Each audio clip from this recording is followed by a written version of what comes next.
Kabanata 2761, ang talon ng kulog ay bumuhos ng walang humpay na agos kay Dustin. Na hindi nagtagal ay nilubog siya. Itinulak ni Dustin ang kanyang katawan upang ilabas ang lahat ng uri ng enerhiya sa maximum. Mahalagang enerhiya, pisikal na lakas, espiritual na kahulugan at kapangyarihan ng batas, hinahangad niyang palabasin ang lahat ng ito mula sa loob niya. Bang! Mula sa mga agos ng kulog. Isang puting tigre ang lumitaw, na bumubulusok kay Dustin at naging sanhi ng pag-ungol at pagbagsak ng walang laman. Ang tigre ay ang embodiment ng Thunder Essence na kumakatawan naman sa kalooban ng langit at lupa. At lumabas iyon para sa dugo ni Dustin. Magandang timing. Hindi nabigla si Dustin. Kinuha niya ang puting tigre nang walang takot. Mabangis. Ipinakalat ni Dustin ang lahat ng mga kasanayan na pinagkadalubhasaan niya hanggang ngayon upang palayasin ang puting tigre. Napunit ang kanyang momentum sa espasyo. Ang walang katapusang mga sinag ng nakasisilaw na liwanag. Liwanag ng kulog. At mga batas ng kalikasan walang hanggan at kakilakilabot naghugas kay Dustin. Sa huli, nagawang punatin ni Dustin ang puting tigre sa kalahati. Kahit na nagtamo siya ng ilang sugat sa pagsisikap. Boom! Boom! Boom! Pinakawalan ng kulog ang isang nakakatakot na nilalang pagkatapos ng sunod-sunod na nakakatakot na nilalang. Bawat isa ay isang mabangis na manlalaban. Patayin! Nagnganga ang ngipin ni Dustin at walang humpay na lumaban. Lalong lumala ang kanyang mga sugat. Nagkawatak-watek ang kanyang mga buto at umaagos ang kanyang dugo. Ngunit kahit na ito ay hindi makapigil sa kanya. Ngayon, magiging sect ancestor level cultivator ako. Kung gusto akong pigilan ng langit at lupa, lalaban ako sa buong langit at lupa. Mapang-asar na sigaw ni Dustin, na mabilis na sumugod sa lugar kung saan mas maraming nilalang ang nagkukubli. Kahit sa malayo, masasabi niyang nagtataglay sila ng nakakatakot na lakas. Si Dustin ang unang pumutok, at siniguro niyang may hatid din niya ang mga pangwakas. Sunod-sunod na kinatay ni Dustin ang mga nilalang. Bumaba siya sa kanila na parang demonyo. Napakalaki ng kanyang kapangyarihan. Nag-amok si Dustin at malubhang nasugatan. Paulit-ulit siyang nagtamo ng matinding pinsala. May ilang beses pang ang sumabog ang katawan niya at no-attack-watek sa ambon ng dugo. Takabutihang palad. Nilinang ni Dustin ang Phoenix Nirvana skill.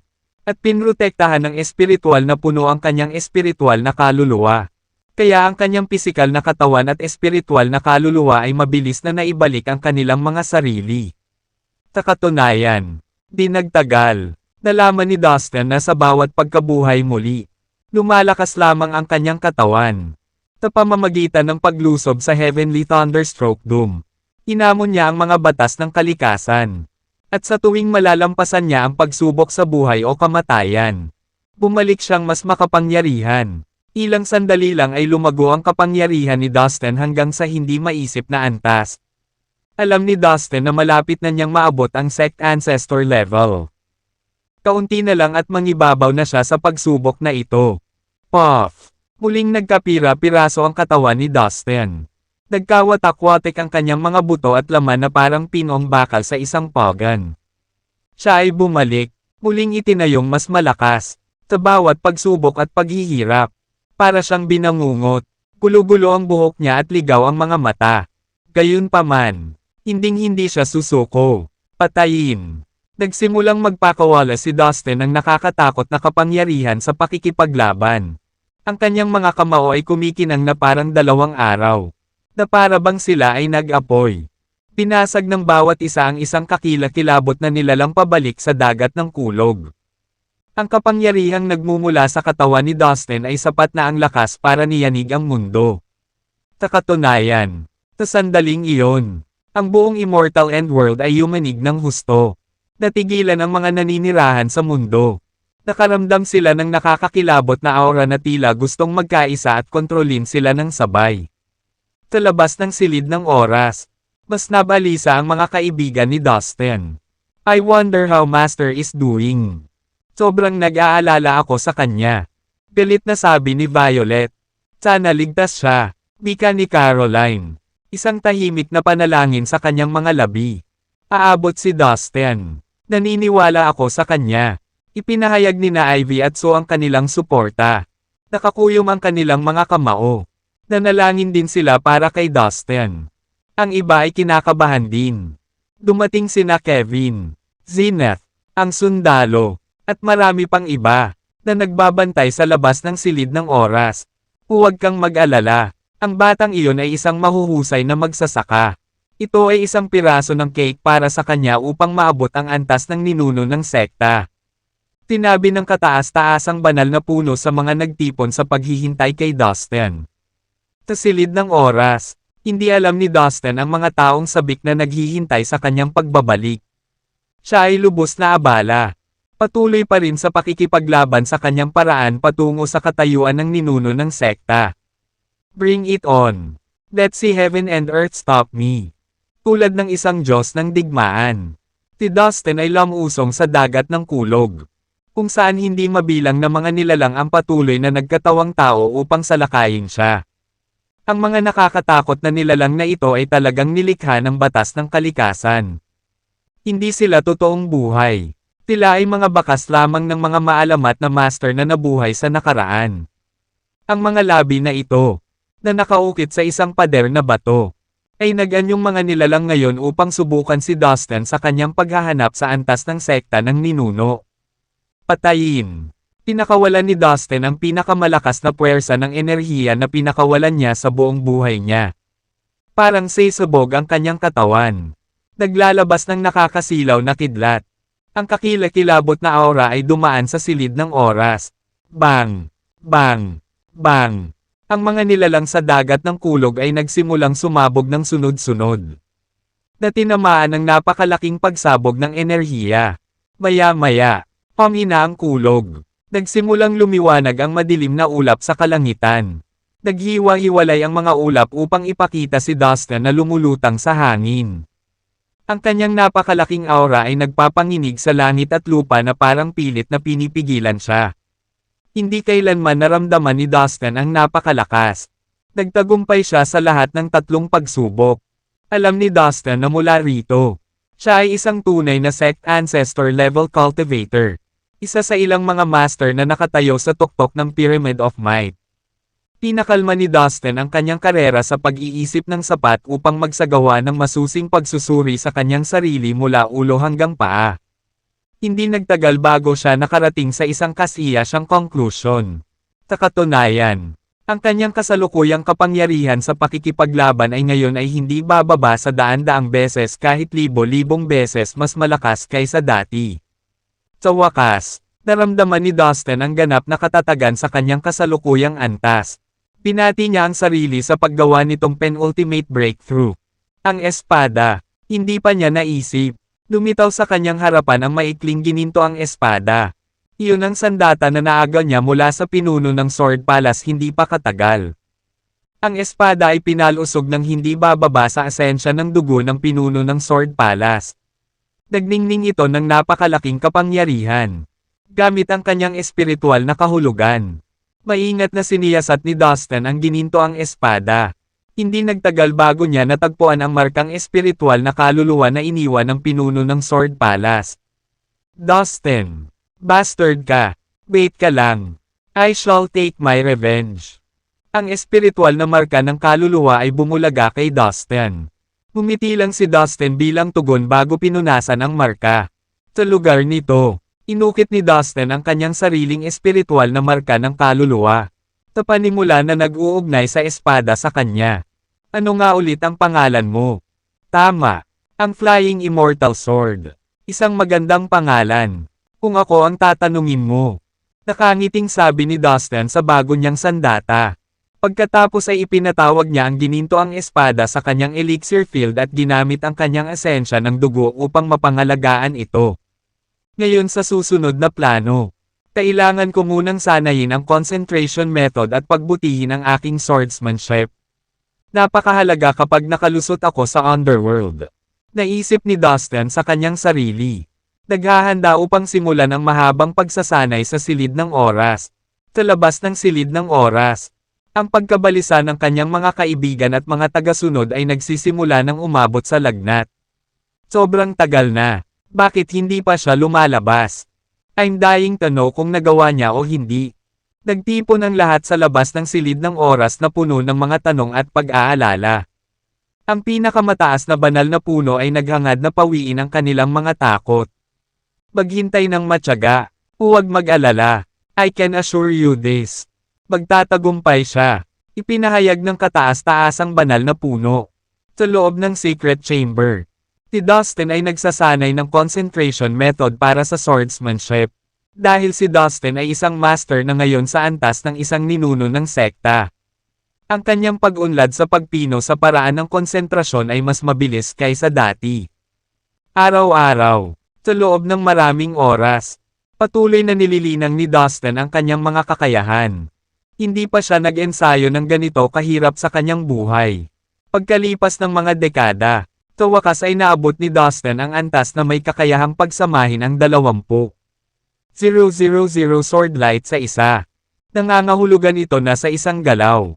Mabilis niyang may wagayway ang espada ng 20,000 beses. At pagkatapos ay pagsamahin ang lakas ng 20,000 welga sa isa upang atakehin ang kalaban.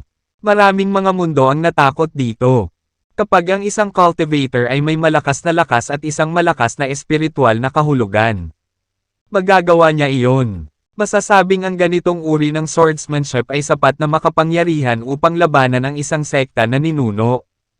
Nakamit ni Dustin ang cultivation base ng ninuno ng sekta. Nakuha ang gininto ang espada na hindi natalas.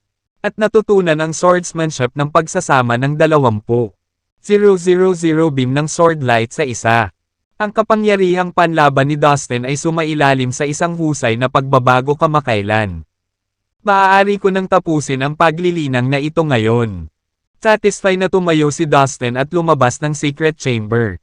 Sa labas ng lihim na silid. Isang malaking grupo ng mga tao ang nagtipon na. Naghihintay na sabik na sabik. Maya-maya lang ay nakita nilang lumabas si Dustin. Tingnan mo, darating si Dustin. Andito na siya. May sumigaw. Lumapit si Dustin at huminto sa harap ng lahat. Ibinahagi niya sa kanila ang balita na nakamit niya ang kaharian ng isang sekta na ninuno. Ang mga mata ng lahat ay nakatuon kay Dustin sa mga sandaling ito. Naramdaman nilang lahat ang malakas na aura na umaagos mula sa kanya. Haha, tinabi ko sa iyo na tiyak na makakarating siya. Lagi akong nagsasabi ng totoo. Ang pinakamataas na banal na puno ay ang unang sumigaw ng matagumpay. Nagsilapitan ang lahat ng tao at pinalibutan si Dustin sa gitna. Nagpalakpakan at nagpalakpakan. Ang galing! Ang galing! Sa wakas ay may isang taong kasing lakas ng isang sekta na ninuno sa ating immortal end world. Mula ngayon, ang ating immortal end world ay isang malaking mundo. Wala nang makakatingin pa sa amin. Haha, Dustin! Proud na proud kaming lahat sa'yo. Lahat ng miyembro ng buong Immortal End World ay si Master Kevin, ang sundalo, si Zenith at iba pang mga miyembro ay lahat ay tumatawa na may luha sa tuwa na dumadaloy sa kanilang mga pisngi. Nakipagkamay din sila sa paligid. Binati ang isa't isa. Napakagandang araw noon. Dustin, nagawa mo na, munting pulubi. Ang galing mo, Dustin. Tina Caroline, Sue, at Ivy ay sumugod kay Dustin at tumingin sa kanilang asawa na may hindi maipaliwanag na kagalakan. Master, isa ka ng dakilang master na parang ninuno ng sekta. Napakagaling mo. Idol kita. Tumawa din si Violet at tumalon na parang batang babae. Tinusundan niya si Dustin sa Prime Martial World hanggang ngayon. Deep in her heart, she still regarded herself as Dustin's maid. Haha, teen. Isa ka na ngayong makapangyarihan na kasing kapangyarihan ng isang ninuno ng sekta. Bilang matalik mong kaibigan, kami ni Evan, ay hinding-hindi na masasaktan at mambobuli ng kahit na sino sa universo na ito. Matagumpay na tumawa si Herbert na para bang siya mismo ay naging ninuno ng sekta. Masaya lang siya para sa kaibigan. Tuwang-tuwa rin sina Evan, Bray at ang iba pa. Maraming tao ang nagtipon sa paligid ni Dustin. Tila ay nasa sabik at sabik na makipagkamay kay Dustin. O bigyan siya ng tapik sa likod. Personal nilang nasaksihan ang pagsilang ng isang ninuno ng sekta at hindi na nila maipagmamalaki pa. Mula noon, naramdaman din nilang mas ligtas kaysa dati. Tinanong sila ni Dustin ng ilang mga katanungan tungkol sa 8 banal na bato. At sinabihan na wala pa silang narinig tungkol sa kanila mula nang magsimula silang magtanim sa pag-iisa. Sa kanilang matibay na pundasyon at kasaganaan ng Dragon Essence, dapat silang makagawa ng isang pambihirang tagumpay. Confident na sabi ni Dustin sa kanila. Ang 8 espiritu ay lahat ay baliw sa pakikipaglaban. Ito ang dahilan ng kanilang paggising tuwing umaga. Iyon ang damaloy sa kanilang mga ugat. Tila ay lubos na may kakayahang gumawa ng isang pambihirang tagumpay dahil sila ay naglatag ng isang matibay na pundasyon. Makalipas ang halos kalahating araw, naging totoo ang sinabi ni Dustin.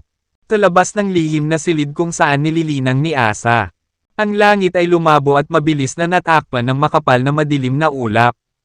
Kasabay nito, lumitaw ang makapal na kulog na hudyat ng paparating na isang malakas na bagyo. Sa sobrang lakas, bumukas ang pinto ng secret room. Nagmamadaling lumabas si Asa na may makapigil hiningang aura. Upang makapasok sa antas ng ninuno ng sekta.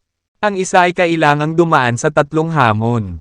Ang una ay upang malampasan ang hamon ng internal demon. Ang pangalawa ay ang 10,000 slaughters. At ang pangatlo ay ang Thunderstroke Doom. Maliwanag na nagtagumpay si Asa sa unang 2 hamon. Ngayon ay dadaan siya sa Thunderstroke Doom. Ang silid kung saan nilinang ni Asa ay iba sa silid ni Dustin. Ang silid ng oras na ginamit ni Dustin ay itinayo ni Peterson ang Daoist Ancestor. Sa loob ng silid, mayroong maraming mga pambihirang bagay. Kabilang ang isang napakatalino na hanay ng espasyo na direktang konektado sa silid sa labas ng espasyo. Iyon ang dahilan kung bakit maaaring maranasan ni Dustin ang Thunderstroke Doom sa silid.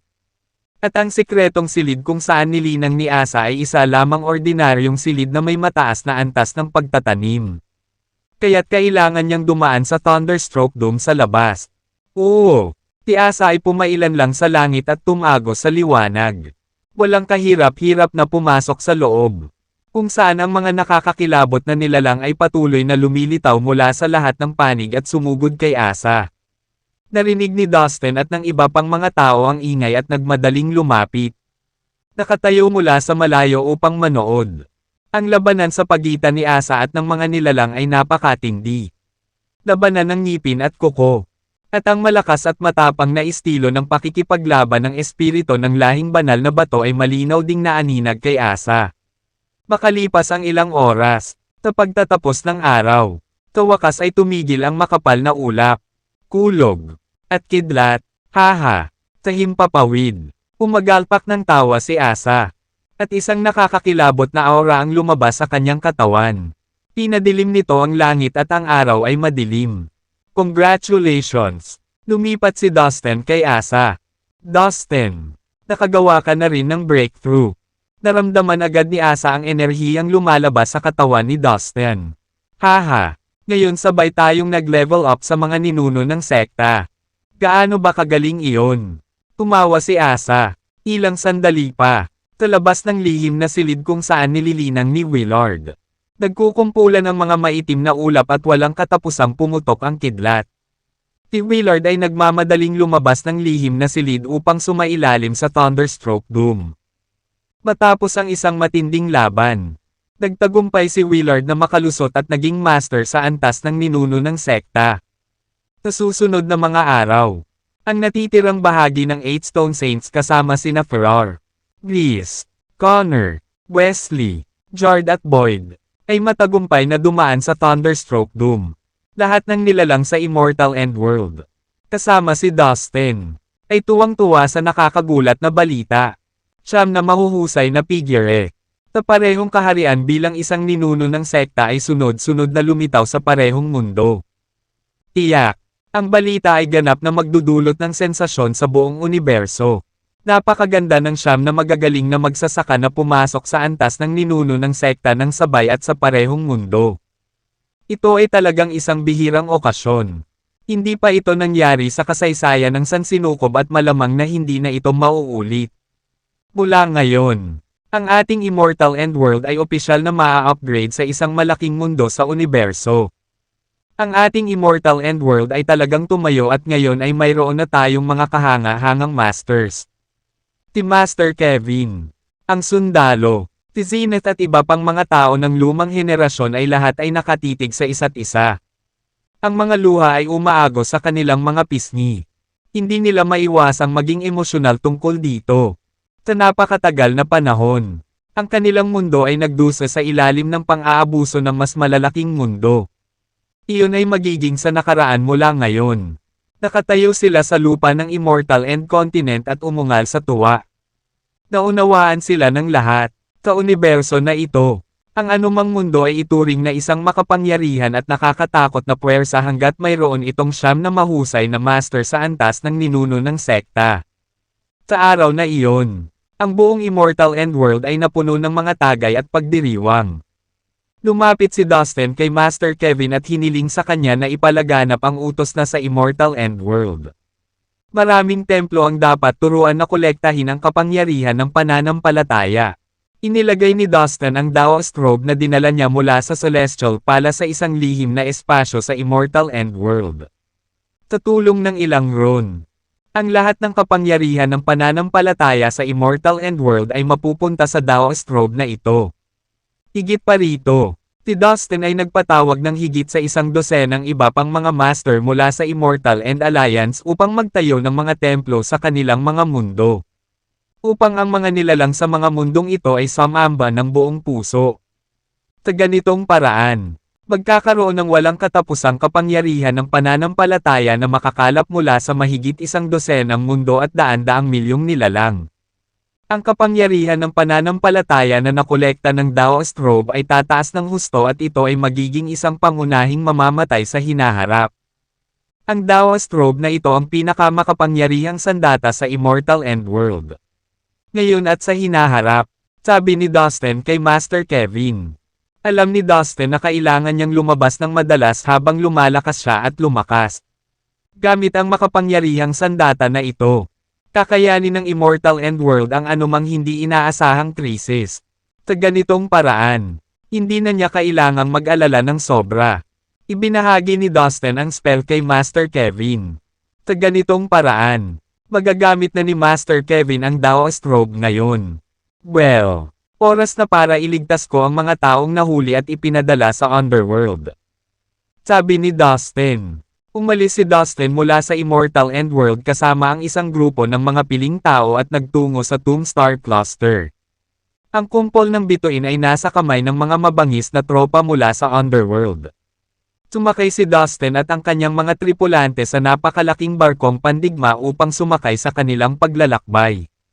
Habang tumutulak ito sa kailaliman ng universo, ang barkong pandigma ay naging isang sinag ng liwanag. Sa malayong sulok ng kumpol ng bituin, mayroong isang malaking lungsod. Ito ay mahalaga sa mga tropa at sa makatuwid ay natatakpan ng isang napakalaking aura ng kamatayan. Ito ay ang Black Hell City. Isang grupo ng mga tao ang nagtipon sa bulwagan ng Black Hell City.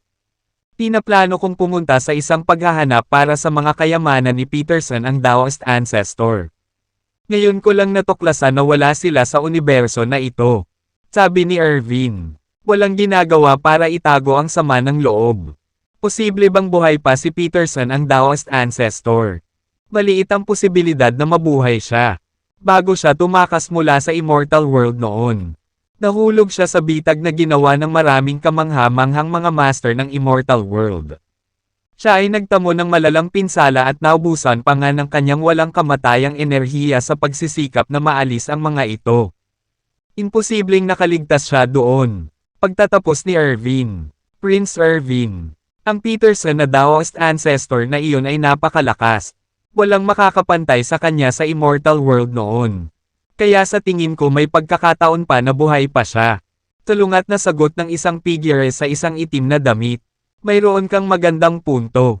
Tumango si Irvin bilang pagsang-ayon matapos itong pag-isipan. By the way, do you think natatanggapin ni Dustin ang terms natin at ipagpapalit ang gusto natin sa mga hostage? Tanong ni Irvin sa itim na figure. Malakas ang pakiramdam ko na gagawin niya. Kung tama ang mga source ko. Isa sa dalawang nahuli namin ay ang biyenan ni Dustin. Ang isa pang lalaki ay ang kanyang matalik na kaibigan. Pareho silang importante kay Dustin. Ang katapatan ni Dustin ay mas malala kaysa sa kanyang kalupitan sa larangan ng labanan. Kaya malaki ang posibilidad na pumunta siya rito para makipag-deal sa atin. Ang Dao Strobe at 8 magulong immortal na puno ay kahanga-hangang mga kayamanan. Malaki ang halaga nila sa iyo. Prinsipe Irvin. Confident na sagot ng isang lalaking nakaitim na roba. Ang damit na iyon ay may kakayahang mangolekta ng kapangyarihan ng pananampalataya na maaaring madiskarteng labanan ang iyong kaaway. At ano ang masasabi ko tungkol sa 8 magulong punong walang kamatayan? Ang mga ito ay walang halaga. Pero ang totoo, balewala si Dustin sa amin.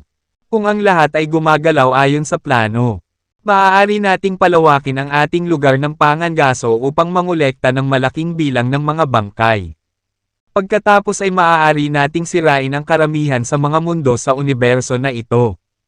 Kapag nilusob ng ating mga tropa ang Immortal End World, bibihagan natin si Dustin. Sa ganoong paraan, makukuha ko pa rin ang Dao Strobe at ang 8 magulong punong walang kamatayan. Si Dustin ay walang tao. Isang insekto. Hindi niya deserve ang lahat ng items yung ito. May mas mahahalagang bagay na dapat gawin. Ayon sa aking source, ang mga lalaking iyon na nanghuhuli sa ibang universo ay nakakolekta ng mas maraming bangkay kaysa sa atin. Kaya simula ngayon, tututukan na natin ang gawaing gagawin. May awtoridad na utos ni Irvin. Opo, Ginoo. Sabay-sabay na sagot ng 12-dosenang taong nakasuot ng itim na damit. Naka-cross-legged si Chase. Nakikinig ng mabuti. Sa pagkakataong ito, nakatipon si Irvin ng nakamamanghang bilang ng mga master mula sa Underworld. Napagpasyahan niyang lipulin ang karamihan sa mga mundo sa sansinukob na ito. Ang mga tropa mula sa Underworld ay isang mabigat na puwersa. Hindi naging mahirap para sa kanila nakatayin ang isang mahinang universo na tulad nito. Hindi nagtagal. Nagpunta ang mga grupo ng mga sundalong bangkay sa ibang mga lokasyon sa universo upang pumatay ng mga nilalang. Muling dumami ang mga bangkay na sundalo. Nagsimula na rin silang manghuli ng mga nilalang. Sa isang araw lang, 12-dosenang mundo ang nawasak. Wala nang nakaligtas sa mga mundong ito. Kahit na makapangyarihang mga mundo tulad ng Westworld ay nawasak. Ang mga alingawngaw at katotohanan ay seryosong ipinagpalat ng lahat ng mga nilalang. Ang mga bangkay na sundalo ay nakikitang sumalakay sa mga mundo sa lahat ng dako. Sa lahat ng oras, ang mga tropa mula sa Underworld ay talagang napatunayang hindi mapigilan. Ang ilang daan sa kanila ay madaling tumugma sa isang ninuno ng sekta. Walang paraan para mapaglabanan ng mga mundo ang kanilang pagsalakay dahil napakaraming mahusay na mga master sa mga tropa ng Underworld. Bilang resulta, ang mga mundo ay isa-isang inookupahan ng mga bangkay na sundalo. At ang lahat ng mga nilalang sa loob ng mga mundong ito ay nalipol sa tila isang panandaliang sandali. Ilang mahihinang mundo ang napatay sa isang kisap mata. Sa loob ng 2 araw, mahigit 600 mundo ang nawasak. Oh my God! Dinaig ng mga bangkay na sundalo ang buong sansinukob. Nakatakdabang mapahamak ang ating universo sa kanilang pag-atake. Ang pagkakaroon ng ating universo ay nakataya. Ano ang dapat nating gawin? Habang ang balita tungkol sa pagkawasak ng mundo ay kumalat sa malayo at malawak na lugar. Lahat ng buhay na nilalang ay nahawakan ng takot. Ang buong sansinukob ay natakot sa kaibuturan nito. Hindi tayo pwedeng maupo na lang at hintayin ang kamatayan na dumating sa ating pintuan. Kailangan nating sama-samang tumayo laban sa ating mga kaaway. Kahit ano pa man, lahat tayo ay kailangang magkaisa. Walang sino man ang makakataka sa kanilang responsibilidad sa digmaang ito. Dapat tayong lahat ay tumindig at protektahan ang ating tinubuang lupa. Ang mga nakakabinging dagandong na ito ay umalangaw-ngaw sa buong universo. Biglang napuno ng hangin ang tunog ng masiglang drum beats. Ito ay ang Universe Drum. Personal na tinalo ng pinuno ng Heavenly Palace ang Universe Drum. Ang mga drum beats ay umalangaw-ngaw sa bawat sulok ng bawat mundo at niyanig nito ang buong universo. Ang Universe Drum ay naglalaman ng mga panunumpa ng lahat ng mga ninuno mula sa lahat ng mundo sa universo na ito. Tuwing pinalo ang tambol na ito, nagbubunga ito ng isang uri ng kapangyarihan na humihimok sa mga buhay na nilalang mula sa bawat mundo na magtipon at gumawa ng serbisyo sa sansinukob. Kailangan nating magkaisa para ipagtanggol ang ating tinubuang lupa.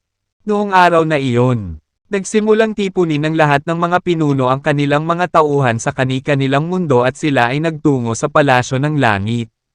Napagtanto nila na ang hukbo mula sa underworld ay isang malaking panganib sa kanila. Ang mga nilalang sa halos 1,000 mundo ay pinatay nila sa loob ng 1 linggo. Natakot sila sa pag-iisip lamang ng hukbo ng bangkay. Ang bawat nilalang sa universo ay natakot. Kahit na ang mga nilalang mula sa makapangyarihang mundo ay hindi nagtitiwala na kayang talunin ang kaaway na ito. Sa makatuwid, ang tanging paraan upang mabuhay ay ang sama-samang labanan ang mga bangkay na sundalo. Mula sa loob ng barkong pandigma, narinig din ni Dustin ang mga tunog ng Universe Drum. Kasabay nito, inilabas niya ang kanyang espiritual na pakiramdam at narinig ang mga talakayan ng ilang nilalang na dumaraan. Batid niya ang nangyari sa universo kani-kanina lamang. Mukhang nagsimula na ang hukbo ng underworld na maglunsad ng malakihang pag-atake. Napaisip si Dustin. Magandang balita iyon para sa amin. Maaari nating samantalahin ang pagkakataong makapasok sa punong tanggapan ng underworld at iligtas ang ating mga kaibigan. Sabi ni Asa. Ang 8 Stone Saints at Dustin ay nakaupo sa bulwagan ng barkong pandigma sa isang kalahating bilog. Ngayon, ang pinakamahalagang bagay ay alamin kung saan nakakulong sina Evil Shadow King at Daemon. Sa ganoong paraan, mapalaya natin sila sa lalong madaling panahon. Ang mga miyembro ng underworld ay napakalakas. Dapat nating gawin ito ng mabilis. Kung hindi, maaari tayong magkaroon ng problema. Kailangan nating maging low profile hanggang doon at magtago sa dilim. Pagkatapos naming makumpirma ang kanilang lokasyon, maaari naming iligtas sila. 1/3. Dagdag ni Dustin. Bang! Bang! Bang! Pinalo ng pinuno ng Heavenly Palace ang Universe Drum. Ito ay tunog ng isang roll ng isang malayong kulog katatag bilang isang orasan ngunit may isang umaalingaw-ngaw na tunog na umalingaw-ngaw sa buong universo. Para sa bawat beat, ang mga tropa mula sa iba't ibang mundo ay nag-shuffle ng kanilang mga paa sa posisyon. Sa pagkakataong ito, naruroon lahat ang mga kinatawan mula sa karamihan ng mga mundo sa universo na ito. Ang sakuna ng bangkay ay naging problema nila kanina pa. Ang mga nilalang ay hindi pa nakakahanap ng solusyon para sa kanilang ibinahaging problema. Kaya naman, alam nilang lahat kung gaano kahirap ang sitwasyon. Ang kaligtasan ng buong sansinukob ay nakataya. Malinaw. Ang layunin ng mga bangkay na sundalo ay patayin ang lahat ng mga nilalang sa universo at gawing mga halimaw na katulad nila. Labis na naalarma sa umuusad na sitwasyon. Ang hindi mabilang na bilang ng mga tropa na nagmula sa iba't ibang bahagi ng universo ay nagtipon-tipon at binuo ang Universal Allied Army.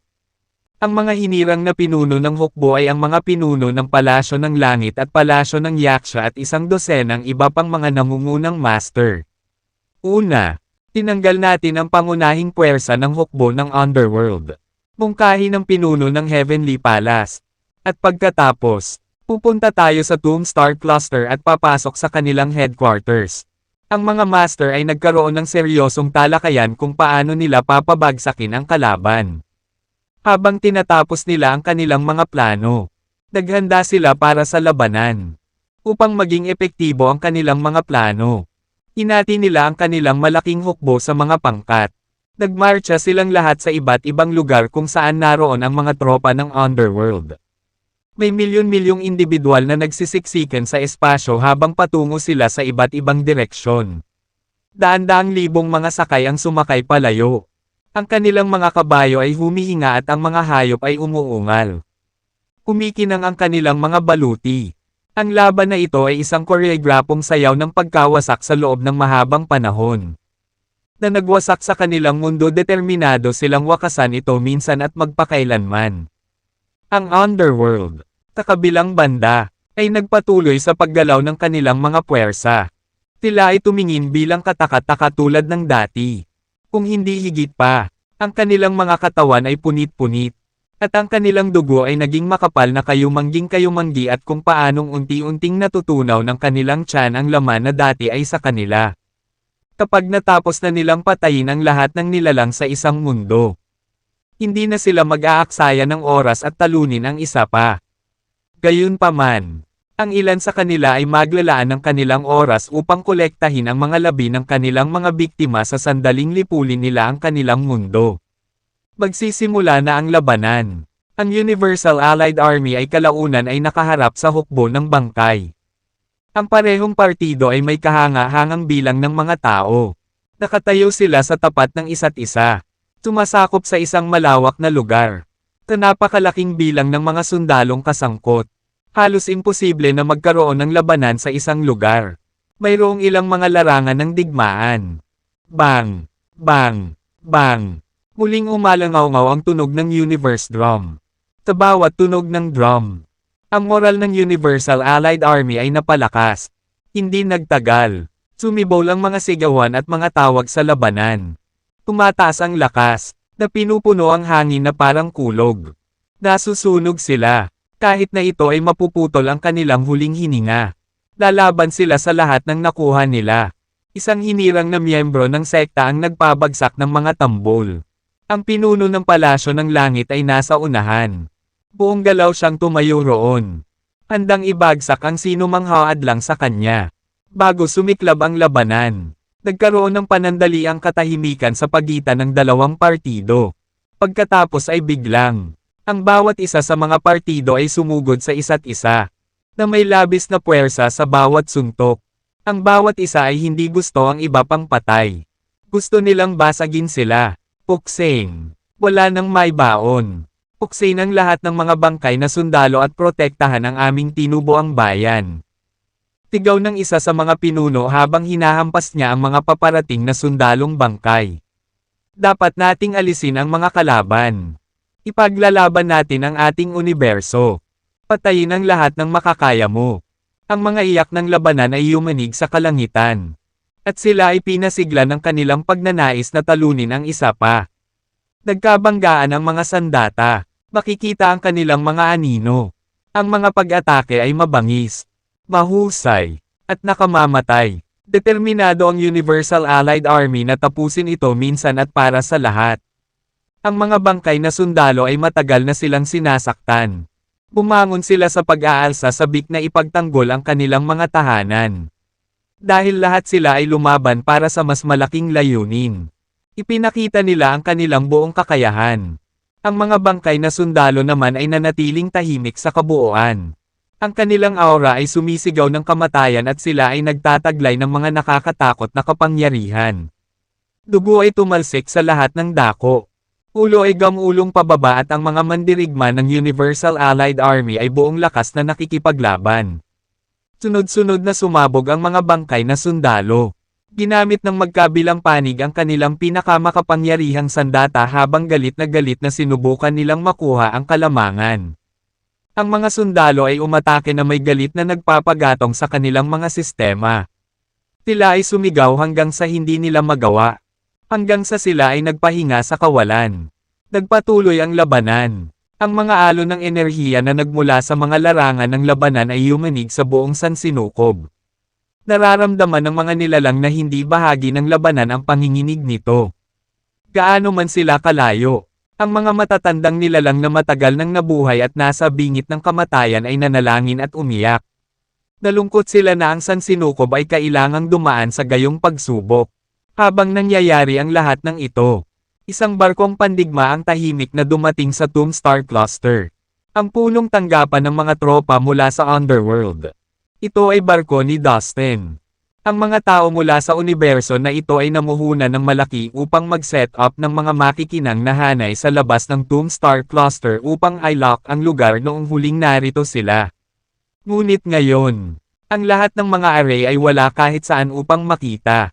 Mayroon lamang isang maliit na piraso ng enerhiya na ginawa ng mga array na natitira. Sa hitsura nito, tila nasira ng mga masters mula sa Underworld ang lahat ng arrays dito. Ang mga pangunahing puwersa ng Underworld ay nakikibahagi sa pakikipaglaban sa Universal Allied Army. Tapalagay ko kakaunti na lang ang mga bangkay na sundalo ang natitira dito. Ito na ang pagkakataon natin para iligtas sila. May determinasyon sa mga mata ni Asa nang makilala siya ni Dustin. Ito ay isang gintong pagkakataon. Alam ko, ngunit ang lungsod kung saan pangunahing nagtitipon ang mga bangkay na sundalo ay hindi kapani-paniwala.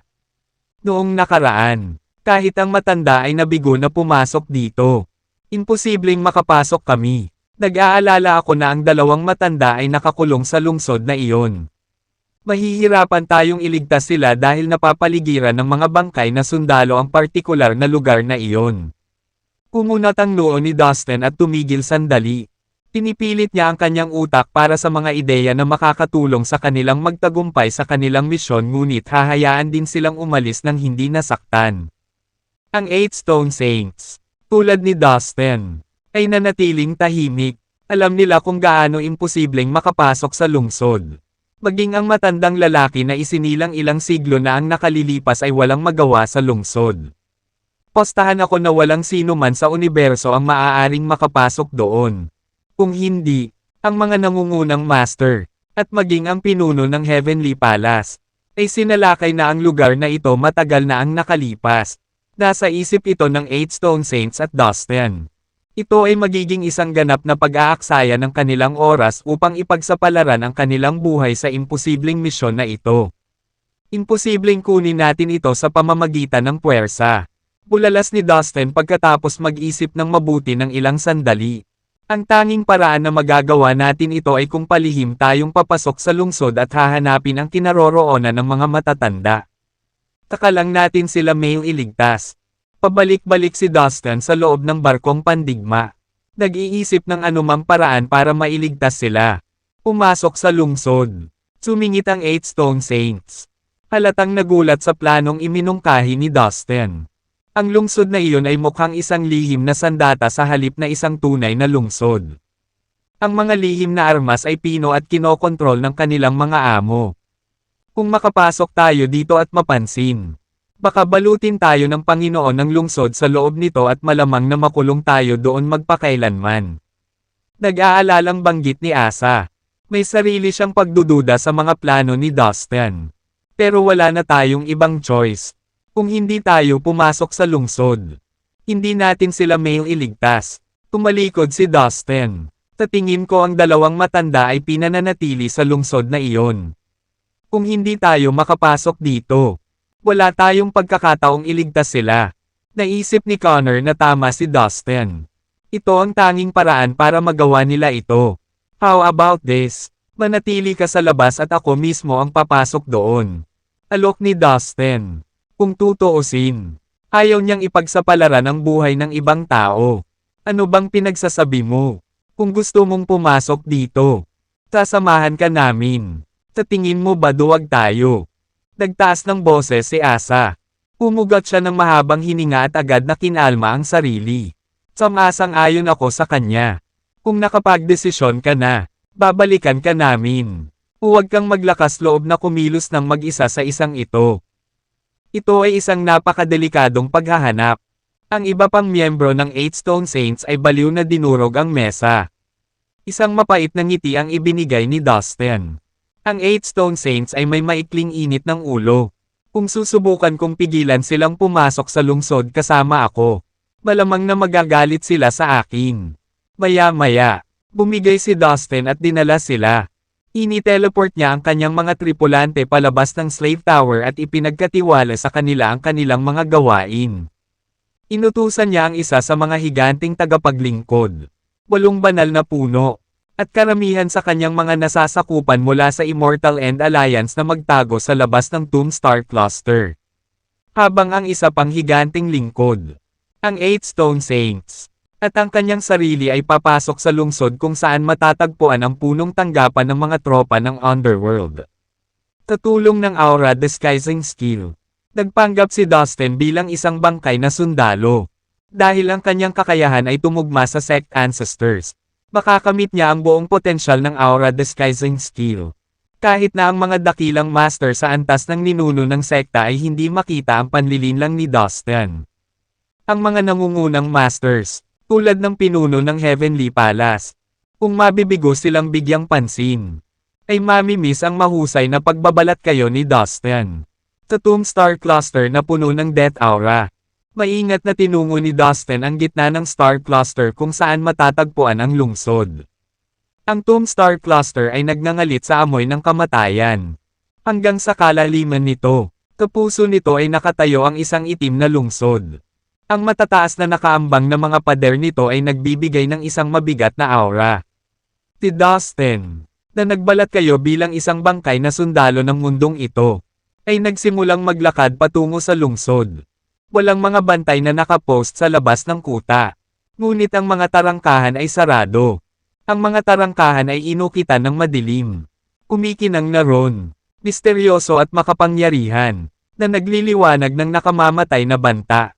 Maingat na ginamit ni Dustin ang kanyang espiritual na kahulugan upang siyasatin ang mga tarangkahan. Na nakitang imposibleng makapasok, ang tanging paraan lamang niya ay ang magtago sa isang sulok malapit sa mga dingding at hintayang bumukas ang mga tarangkahan. Hindi na niya kailangang maghintay ng matagal bago sila naghintay. Ang mga bangkay na sundalo ay nagmarcha palabas sa mga nakabukas na tarangkahan. Naamoy ang amoy ng mga bangkay. Lumilitaw na 5 lalaking nakasuot ng itim ang namumuno sa hukbong ito ng mga patay. Batay sa lakas na kanilang ibinubunga. Ang mga lalaking nakasuot ng itim ay mahusay na mga master sa antas ng ninuno ng sekta. Sa ilalim ng kanilang pamumuno, nagmarcha ang daan-daang libong bangkay ng mga sundalo hanggang sa mawala sila sa abot tanaw. Matapos dumaan ang mga huling sundalo, ang mga pintuan ng lungsod ay automatikong sumara at mabilis na nasa likuran nila. Walang pagkakataon na makalusot si Dustin. Mukhang papunta na sila para palakasin ang kanilang mga ranggo. Dustin surmised. Tinusundan ng mga sundalo sa kanyang mga mata. Ang Universal Allied Army ay kasalukuyang nakakulong sa labanan sa mga tropa ng Underworld. Ang mga bangkay na kawal na nagmarcha palabas ay patungo na sa larangan ng digmaan. Lumipas ang kalahating araw. 4 o 5 pang grupo ng mga bangkay na sundalo ang ipinakalat mula sa lungsod. Pero bakit walang babalik? Ang ilan sa kanila ay babalik na ngayon. Iritadong naisip ni Dustin. Nininipais ang pasensya niya, as if on cue. Isang napakalaking puwersa ng humigit kumulang 10,000 bangkay na sundalo ang lumaki sa di kalayuan. Papalapit sa lungsod. Bawat bangkay na sundalo ay may dalang itim na sako sa kanilang likod. 2 lalaking nakasuot ng itim na balabal ang nakatayo. Malinaw na kinikilala bilang mga pinuno ng tropa. Maaaring tumugma ang kanilang kapangyarihan sa ninuno ng sekta. Si Irvin, kung tutuusin, ay nauna nang pumili ng isang malaking bilang ng mga master mula sa Underworld na dadalhin niya sa isang massacre na pagsasaya sa buong universo. Upang makakuha ng higit pang mga bangkay upang dagdagan ang kanilang hukbo. Mahigit 600 master ng antas ng ninuno ng sekta ang natipon. Kaya naman, para sa bawat grupo ng hukbo ng Underworld, ang mga master ng antas ng ninuno ng sekta ay maaaring makita sa kanilang pangunguna. Ang Cowen ay nakarating din sa mga pintuan ng lungsod. Nagsimulang bumulong-bulong ang isa sa mga lalaking nakaitim na nakasuot ng damit sa pinuno ng contingent. Natila maraming spell sa pasukan. Maya-maya pa ay nagsimula nang bumukas ang gate para sa kanila. Narito na ang aking pagkakataon. Naisip ni Dustin. Mumingiti sa kanyang pinagtatagwan. Ang pananabik na bumabalot sa kanya. Isinaaktibo niya ang kanyang kakayahan sa paggalaw ng katawan na naglalaman ng napakatalino na kapangyarihan ng spatial law. Na nagbigay daan sa kanya na baluktutin ang espasyo sa kanyang harapan at ilagay ang kanyang sarili sa likuran ng hanay ng mga bangkay na sundalo ng hindi napapansin. Gamit ang kanyang isip, dinala ni Dustin ang isa sa mga sundalo sa dulo ng linya patungo sa Slave Tower. Hindi man lang nakalaban ng bangkay na sundalo bago ito nag-teleport sa ibang lugar. Mabilis na kinuha ni Dustin ang sako ng bangkay ng sundalo at ang kanyang pwesto sa pila. Na walang putol na pinaghalo sa mga tropa. Ang 2 lalaking nakasuot ng itim na damit sa unahan ng linya ay tila may naramdamang mali sa sandaling ihatid ni Dustin ang sundalo. Nagpaikot-ikot sila. Tinitigan ang mga sundalo sa dulo ng linya. Hinahanap ang anomalya. Ngunit gaano man katagal nilang suriin ang libo-libong bangkay na sundalo.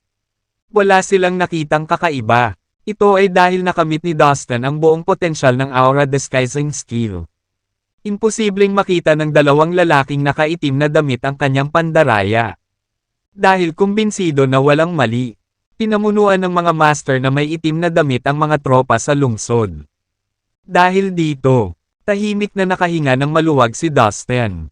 Sa loob, ang lungsod ay tila walang hangganan. Structurally, hindi lahat na naiiba mula sa isang ordinaryong lungsod. Tulad ng anumang metropolis, ang mga kalye at eskinita ay puno ng mga skyscraper. Maya't maya'y maririnig ang matinis na tawanan at daldalan. Halos magkunwari si Dustin na siya ay nasa isang normal na lungsod. Gayunpaman, ang baho ng kamatayan na nakabitin sa hangin ay palaging nagpapaalala kung nasaan siya. Isa pang matinding paalala, ang hindi mabilang na mga multo na pumuno sa hangin ng kanilang pag-iyak. Naglakad din ang mga bangkay na sundalo sa kalye na naka-poker face. Tulad ng mga mamamayan na ginagawa ang kanilang mga gawain. Maingat na tinapik ni Dustin ang kanyang espiritual na kahulugan upang suriin ang kanyang paligid ng mas malapit.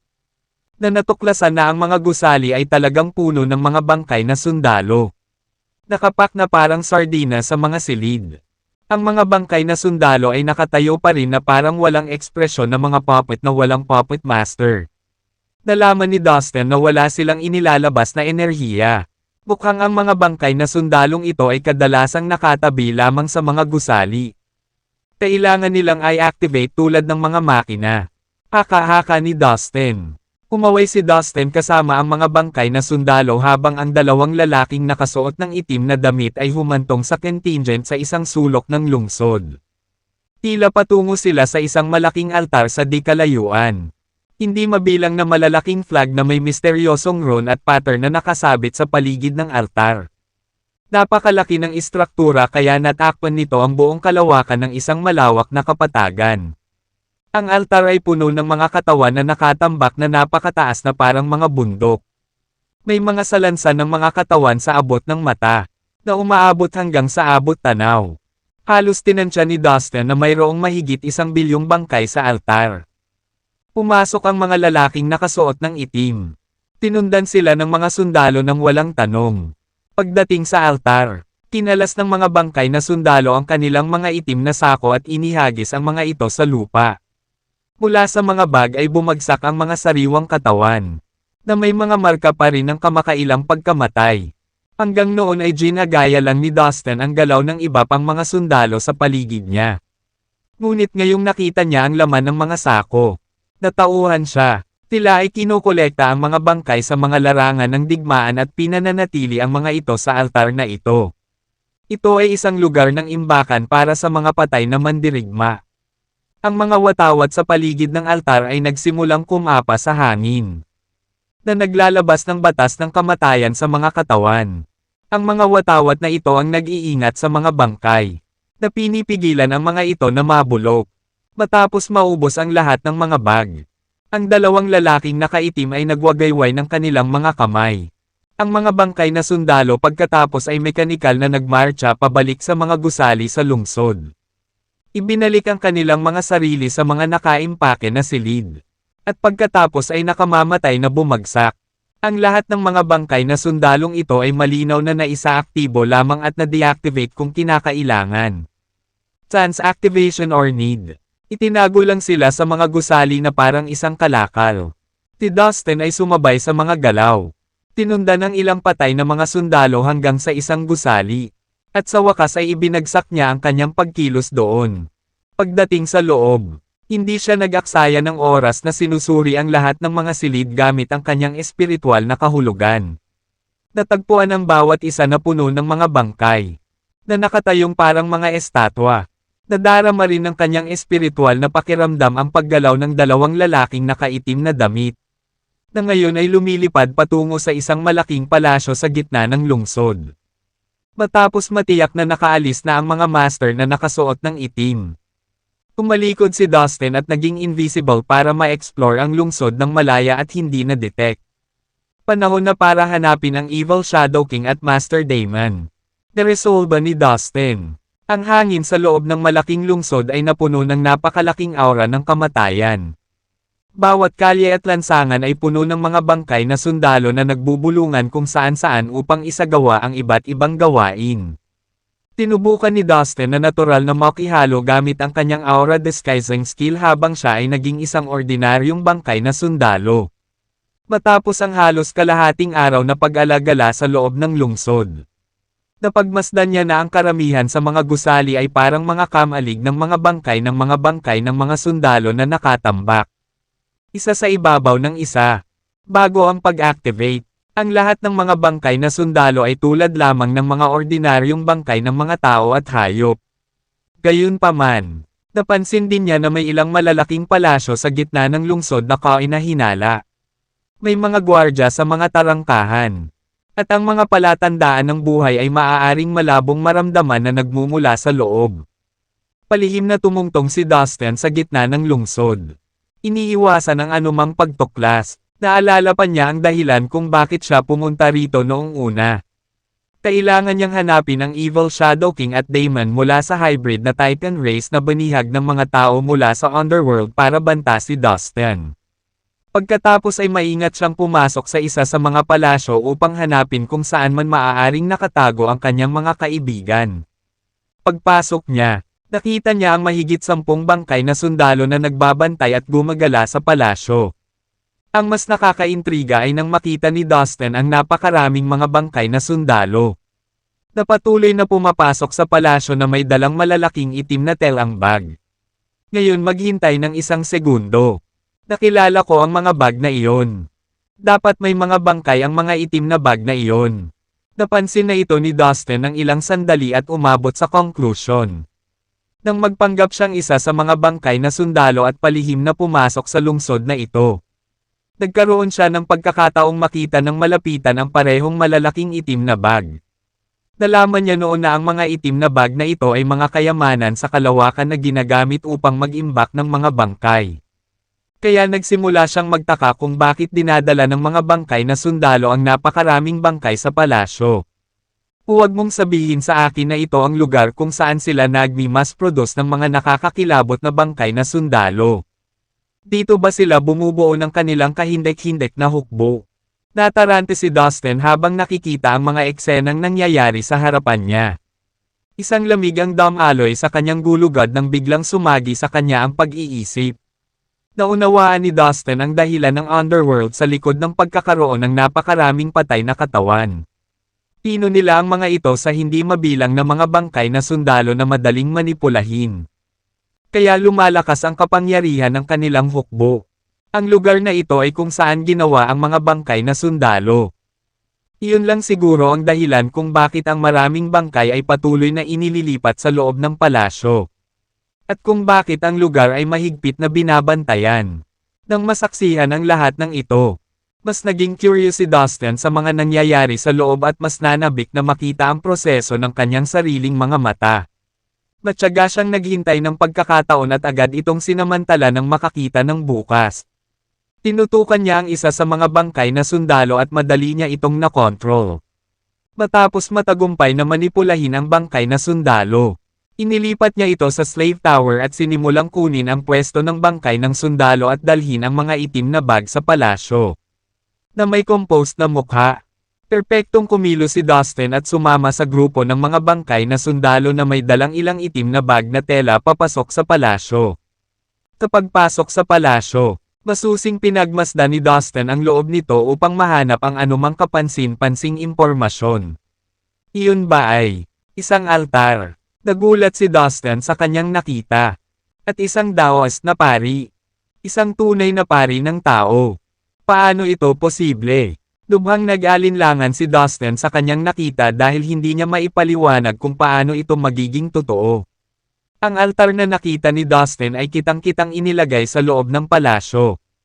Iba't ibang bagay ang makikita na nakadisplay sa altar tulad ng kahoy na espada. Ilang stack ng yellow rune paper. Bronze bell. Roll ng ink thread. Compass. Salamin na may pattern na 8 diagram.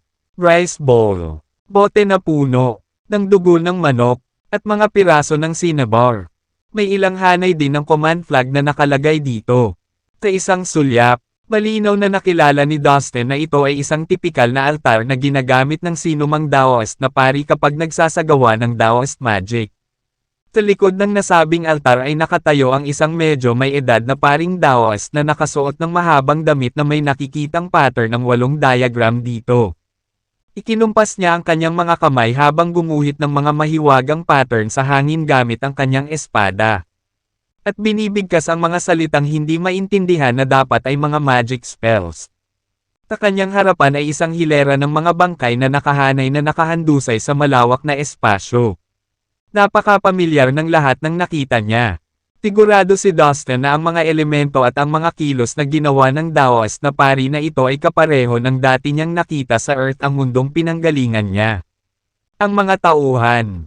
Tinubukan ni Dustin na ipikit ang kanyang mga mata upang malinaw na makita ang mga titik. Sandali lang. Iyon ang wikang sinasalita kung saan ako nanggaling. Napatulala si Dustin. Hindi siya makapaniwala sa kanyang nakita. At hindi na alam kung ano ang nangyayari. Nakasulat sa dilaw na command flag sa altar ang salitang, command. Natarante siya sa katotohanang ang salita ay nakasulat sa mga karakter na makikita at matutunan lamang sa mundong kanyang pinagmulan. Mula nang dumating si Dustin sa Prime Martial World, palagi na niyang ginagamit ang wikang kilala sa sansinukob na ito sa pakikipagtalastasan man o pasulat. Ngunit sa unang pagkakataon, nakita niya ang isang wikang hindi sa sansinukob na ito, na ginagamit dito. Higit sa lahat, ito ay isang wika mula sa Earth. Sigurado siyang walang nakakaalam ng lugar na iyon maliban sa kanya. Pero baka nagkamali siya. Nagpatuloy ang Daoist na pari sa ritual ng pagbangon ng mga bangkay. Ayon sa utos ng Daoist na Diyos, tinapos ng paring tao ang kanyang mga pag-awit. Kumuha ng isang dakot na papel ng rune mula sa altar at itinapon ito sa mga bangkay na nakahiga sa kanyang harapan. Ang mga dilaw na papel ng rune ay lumundag sa hangin at kumikinang na parang mga snowflake. Dahan-dahan silang bumaba at dumapo sa mga bangkay. At tumago sa kanilang mga katawan. Bumangon ka, kasing bilis ng kidlat ang mga galaw ng paring Daoist. Hinawakan niya ang kahoy na espada. Itinaas at itinutok sa mga bangkay. Ilang saglit lang ay dahan-dahan nang gumalaw ang lahat ng mga bangkay na nakahandusay sa sahig. Maliwanag na ibinabalik ang buhay sa dati nilang mga bangkay.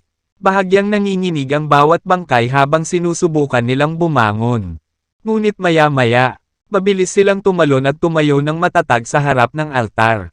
Ang mga bangkay ay ganap ng naging mga sundalong bangkay. Pinagtatawanan mo ako. Iyan ba ang corpse controller ng Daoist sect mula sa Earth? Halos pasiga na sabi ni Dustin. Kaya sa palagay ko ay ganito ang pagpino ng mga bangkay na sundalo. Maghintay lang ng saglit. Nangangahulugan ba ito na ang mga bangkay na sundalo sa mundong ito ay kapareho ng mga zombie mula sa mga patay na tao sa Earth? Posible ba iyon? Inamin ni Dustin na gulong-gulo na ang kanyang isip. Wala siyang mahanap na lohikal na sagot sa lahat ng nangyayari. Napakaraming impormasyon. At hindi maproseso ng kanyang utak ang lahat ng ito ng sabay-sabay. Hindi niya matukoy kung ano ang totoo at hindi. Posible bang ang Daoist na pari na ito ay isang corpse controller mula sa Earth? Tinubukan ni Dustin ang kanyang pinakamahirap na maging bukas ang isipan at nagpa siya na tingnan ito mula sa ibang pananaw. Kung iyon ang kaso, nangangahulugan ito na ang Earth ay umiiral sa ibang universo. Higit pa rito. Kung talagang umiiral ang daigdig sa sansinukob na iyon. Kung gayon dapat mayroong daanan sa isang lugar na kumukonekta sa Earth. Matapos mabawi ang kanyang katahimikan mula sa lahat ng kahanga-hangang mga kaganapan. Nagpa siya si Dustin na manirahan sa posibilidad na ito. Sa sobrang tuwa niya ay hindi niya napigilan ang panginginig. Sa pagbabalik tanaw, ang kaluluwa ni Dustin ay naglakbay hanggang doon sa Prime Martial World at kinuha ang katawan ng lalaking ito. Siya ay namuhay bilang ito Dustin mula noon. Ibig sabihin, orihinal. Ang Earth ang tunay na tahanan ni Dustin. Sa kaibuturan ng kanyang puso. Palaging may pinanibik na bumalik sa Earth at mabawi ang kanyang dating buhay. Walang alinlangan. Ang unibersong tinitirhan niya ngayon ay isang malupit na lugar. Lakas at kapangyarihan ang lahat. Ang mga mahihinang tao ay walang lugar at naapakan ng walang kahit isang pag-aalaga sa kanilang buhay. Ang dahilan at hustisya ay hindi umiral. Hanggat mayroon kang kapangyarihan, ang batas ay nasa iyong mga kamay. Ang mga tao ay hindi man lang kumikitil sa buhay ng bawat isa. Oo, si Dustin ay nagkaroon ng pagkahumaling sa paglilinang ng martial arts. Ngunit sa isang lugar sa kanyang puso, nanabik siyang makitang muli ang kapayapaan. Ang kanyang buhay pabalik sa Earth ay maganda at komportable.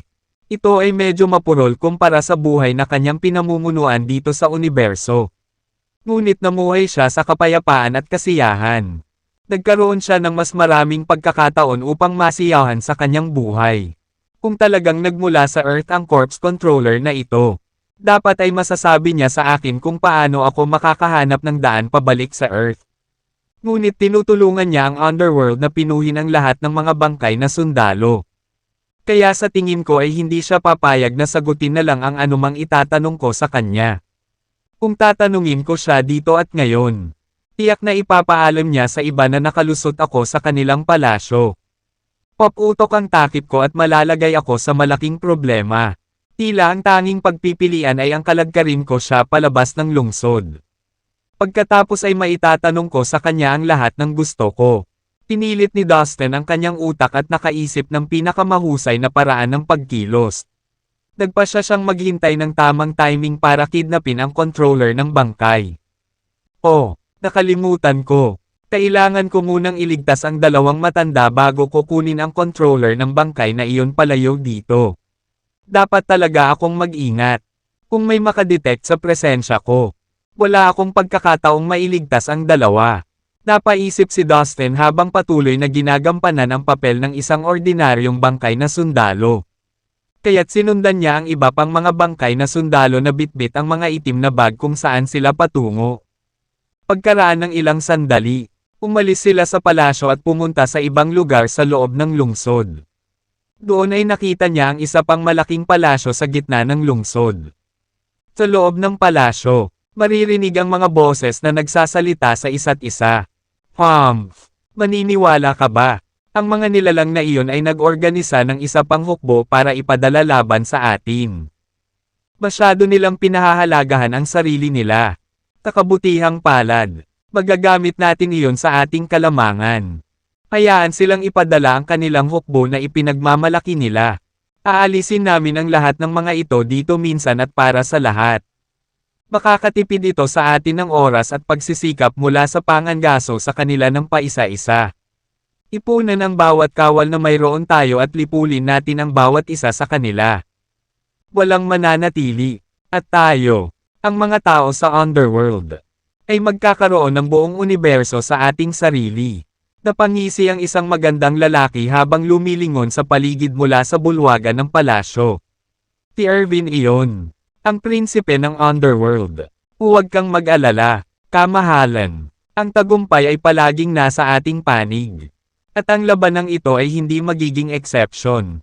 Mayroon kaming kung ano ang kailangan namin upang lumabas na matagumpay. Isang walang limitasyong bilang ng mga piling sundalo. Wala silang alam na sakit. At wala silang alam na takot. Sa kabilang banda, limitado ang bilang ng mga advanced cultivator sa universo. Kailangan lang nating i-drag ang laban na ito hanggang sa sila ay lumampas sa bilang. At pagkatapos ay lalakarin natin sila sa huli. Paninindigan ng isang lalaking nakaitim na roba habang humahagalpak ng tawa. Haha, tama ka. Sa katunayan, sa universo, ang mga magsasaka sa antas ng ninuno ng sekta ay ang mga makapangyarihan.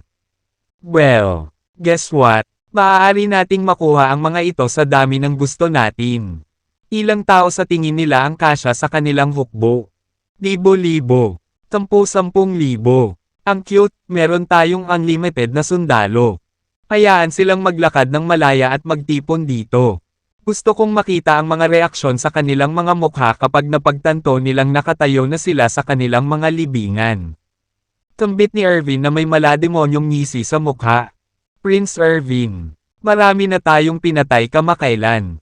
Kung magpapatuloy tayo sa bilis na ito, tiyak na matatapos natin ang misyon na ito sa lalong madaling panahon.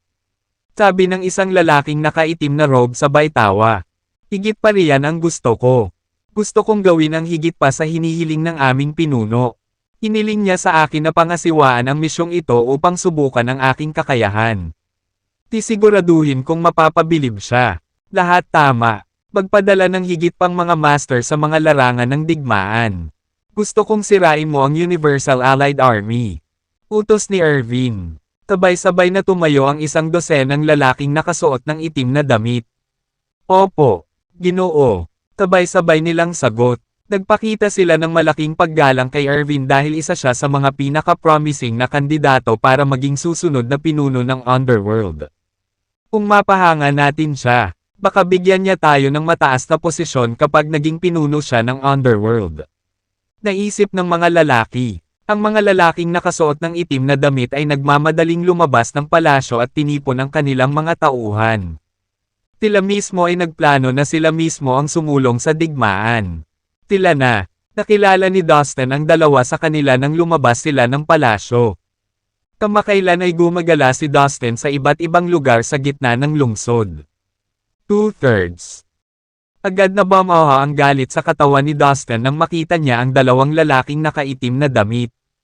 Ang dalawang lalaking ito ang dumukot kay Evil Shadow King at Damon. Tinundan ni Dustin ang dalawang lalaki mula sa malayo. Nag-iingat na hindi makita. Ang dalawang lalaki ay nanatiling magkasama sa tagal ng paglalakad. Mukhang naging mabuting magkaibigan sila. Hindi pa nagpapakita si Dustin ng Immortal Endworld. Posible bang wala siyang pakialam sa dalawang matandang iyon? Sabi ng isa sa kanila. Siguro. Ang Daoist Robe at ang 8 magulong immortal na puno ay napakahalagang kayamanan. Walang sino mang nasa tamang pag-iisip ang ipagpapalit iyon sa dalawang matandang lalaki. Sagot naman ng isa pang nakaitim na lalaki. Well, mukhang mali ang impormasyon na nakuha namin. Sabi nila Dustin ay isang tao ng tapat at pananampalataya. Hindi siya isang taong abandonahin ang kanyang mga kaibigan anuman ang kalagayan niya. Akala ko ililigtas niya ang dalawang matandang lalaki dahil malapit siya sa kanila. Pero hindi na mahalaga kung hindi siya dumating. Tatalunan ng ating hukbo ang Immortal Endworld at papatayin si Dustin sa madaling panahon. Ang lahat ng kanyang mga kayamanan ay magiging atin kahit na ano. Sabi ng lalaking unang nagsalita. Oo, tama ka. Bata pa siya at hindi pwedeng mag-pose bilang banta sa atin. Kung hindi niya nakuha ang Daoist Robe, napunit na sana siya. Kung ganoon, ipapadala natin ang dalawang matandang lalaki sa Corpse Refining Palace at gagawin silang mga bangkay nating sundalo. Medyo malakas ang dalawang matanda. Baka may pakinabang talaga sila. Sabi nung isa pang lalaki. Parang magang ideya iyan. Huwag mo na lang pansinin yung Dustin na yun. Papuntahin muna natin ang dalawang matandang lalaki sa Corpse Refining Palace. Nagpa siya ang mga lalaking nakaitim na damit. Tinundan pa rin ni Dustin mula sa isang ligtas na distansya. Nakikinig sa kanilang pag-uusap. Nakaramdam siya ng excitement sa narinig. Sa wakas ay alam niya na ang Evil Shadow King at Damon ay hawak sa loob ng lungsod. Ngayon sila ay ipapadala sa Corpse Refining Palace. Nasaan ang Corpse Refining Palace? Ito ba ang palasyo kung saan naroon ang controller ng bangkay? Ang mga bangkay ay dinadalisay bilang mga bangkay na sundalo doon. Kaya bet ko iyon ang Corpse Refining Palace. 1,000 pag-iisip ang bumalot sa isip ni Dustin habang sinusuri niya ang sitwasyon. Ilang sandali pa. Ang dalawang lalaking nakasuot ng itim na damit ay pumasok sa isang piitan sa sulok ng lungsod kung saan nakakulong sina Evil Shadow King at Damon. Dahil ang kapangyarihan ni Evil Shadow King at Damon ay maaaring tumugma sa kapangyarihan ng isang sekta na ninuno. Nagpa siya ang mga lalaking nakasuot ng itim na ay escort sila sa Corpse Refining Palace ng personal. Ang bawat lalaki ay may hawak na isang bilanggo sa kanilang mga kamay. Bitiwan mo ako ngayon o magtapon ako ng basura sa impyerno at gagawin ko kayong alabok. Galit na sigaw ni Damon. Napuno siya ng galit. Nanatiling tahimik ang Evil Shadow King na para bang ang kanyang isip ay abala sa mga iniisip. Shut it, old man. You'll be part of us soon. Maghintay ka lang. Ninisya ng isang lalaking nakaitim na damit. Nagbalistik si Damon. Tinipa niya at sumigaw. Umalangaw-ngaw ang boses niya sa lahat ng direksyon. Hindi siya pinansin ng dalawang lalaking nakasuot ng itim. Hindi nagtagal. Nakarating sila sa palasyo kung saan naroon ang controller ng bangkay at pinasok ito. Kasabay nito, ang ilang bangkay na sundalo ay pumasok sa palasyo na may hawak na malalaking itim na bag sa kanilang mga kamay. Nagkunwaring bangkay na sundalo si Dustin at pumasok sa palasyo. Sir, pakibere ang kanilang mga espiritual na kaluluwa at subukang gawing sect ancestor level corpses sundalo. Sabi ng isa sa mga lalaking nakasuot ng itim na damit sa controller ng bangkay. Inihagis niya at ng kanyang kasama ang kanilang mga bilanggo patungo sa altar. Iwan mo sa akin. Tumanggo ang nasa katanghaliang gulang na Daoist bilang pagsang-ayon. Nang marinig na sila ay magiging mga bangkay na sundalo. Nagprotesta sina Evil Shadow King at Damon. Tila ay sumigaw at pinagmumura ang mga lalaking nakasuot ng itim sa galit. Ang kanilang vital energy ay selyado kaya wala silang lakas na kumilos at lumaban.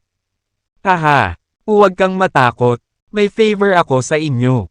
Kapag naging bangkay ka na, magiging immortal ka. Kung tutuusin, dapat mo akong pasalamatan para dyan. Nanunuyang sabi ng middle-aged corpse controller. Pagkatapos ay kumuha siya ng isang dakot ng mga papel na ron at ibinato ito sa mga bilanggo. Biglang naramdaman ni Evil Shadow King at Damon ang isang misteryosong kapangyarihan na tumago sa kanilang mga katawan at espiritual na kaluluwa. Nagsimula silang mamanhid at mawala ng malay na para bang binigyan sila ng anesthesia. Pagkatapos ay iwinagayway ng corpse controller ang kanyang espada na gawa sa peachwood at nagsimulang bumulong ng mga salita. Nagpapagaling na si Mr. Masapagpino ng bangkay. Nagagawa na niya ngayong pinuhin ang mga master ng bangkay na ang kapangyarihan ay maaaring tumugma sa ninuno ng isang sekta. Mukhang malapit na siyang ma-promote. Bulong ng isang lalaking nakaitim na robe. Samasang-ayon ako. Mataas ang tingin sa kanya ni Prinsipe Erwin at siya ang magiging pinakapinagkakatiwalaan niyang tagasunod. Tagot naman ng isa pang lalaki. Kailangan kong kumilos ngayon o ang dalawang matanda ay gagawing mga bangkay na sundalo. Napaisip si Dustin. Napakadelikado ang labanan sa loob ng lungsod. Gayunpaman, walang ibang nakitang paraan si Dustin. Kailangan niyang kumilos kaagad. Humingi siya ng tulong sa 8 Stone Saints at Dumpty para makasama siya. Ngayon na, utos ni Dustin. Lumabas si Dumpty sa hangin at hinampas ang dalawang lalaking nakaitim ng kanyang malalaking kamay. Agad namang sumunod si Dustin at inilabas ang kanyang demonyong avatar. Ginawa ng avatar ang world silang tubod magic. Maraming itim na ron ang lumitaw at dinaig ang mga lalaking nakaitim na damit. Ikinandado sila sa lugar. Gumalaw si Dustin gamit ang kanyang bodily movement skill. Binaluktot ang espasyo sa kanyang harapan. At sa isang iglap ay narating na niya ang altar. Gamit ang kanyang isip, pinakawalan niya ang puwersa at inutusan itong balutin ang altar sa pagtatangkang ipadala ito sa slave tower. Sino ka? Matigas na tanong ng middle-aged corpse controller. Hawak niya ang isang mabigat na espada na gawa sa peachwood. Na nagbuga ng mga gintong ilaw ng nagbabawal na enerhiyang sumugod kay Dustin. Ito ay Devil Ancestor Thanos. At Dustin, galit na sigaw ng dalawang lalaking nakasuot ng itim na damit pagkabalik sa katinoan. Walang pagdadalawang isip na inatake ng demonyong avatar ni Dumpty at Dustin ang mga lalaki. Kaya, hindi nila nagawang gumalaw ng 1 pulgada at kontrahin ang kanilang mga pagkakasala. Si Dumpty ay mas malakas pa kaysa sa avatar na siya ay sapat na mabangis upang durugan ang dalawang lalaking nakasuot ng itim na damit. Agad na tinamaan ang mga lalaking nakaitim. Ang kanilang mga damit ay napunit at ang kanilang mga katawan ay nakakuha ng malalalim na butas. Iniunat ni Dumpty ang kanyang mga kamay upang kunin ang dalawang lalaki at itinaas sila sa lupa. Niyakap niya ng mahigpit ang mga bihag na hindi makaalis sa pagkakahawak nito. How dare you break into the forbidden territory of our underworld? Walang awang kakasuhan ang mga trespassers. Inihagis ng nasa katanghaliang gulang na corpse controller ang kanyang espada patungo kay Dustin. Gayunpaman, ang kanyang peachwood sword ay napigilan ng nakakagulat na dami ng enerhiya na bumabalot sa talam. Pinaplano ni Dustin na ilipat ang altar sa slave tower. Ngunit ang mga mystic rune sa itaas ng altar ay naglabas ng malaking kapangyarihan laban sa kanya. Dahil dito, nabigo siyang maisakatuparan ang planong ito. Go to hell, you damn Daoist! Sumigaw si Asa sa taas ng kanyang mga baga. Si Asa, kasama ang iba pang 7 miyembro ng 8 Stone Saints, ay sabay na sumugod patungo sa Corpse Controller. Mas mabilis at malakas ang banggaan nila kaysa bilis ng kidlat. Nagpakawala sila ng 8 sunod-sunod na nakakatakot na alon ng enerhiya ng direkta sa kanilang masamang kaaway. Dahil ang 8 sa kanila bawat isa ay maaaring tumugma sa ninuno ng sekta. Ang kanilang mga all-out na pag-atake ay napakalakas at nakamamatay. Nabigong makaiwas sa kanilang magkasanib na pag-atake sa oras.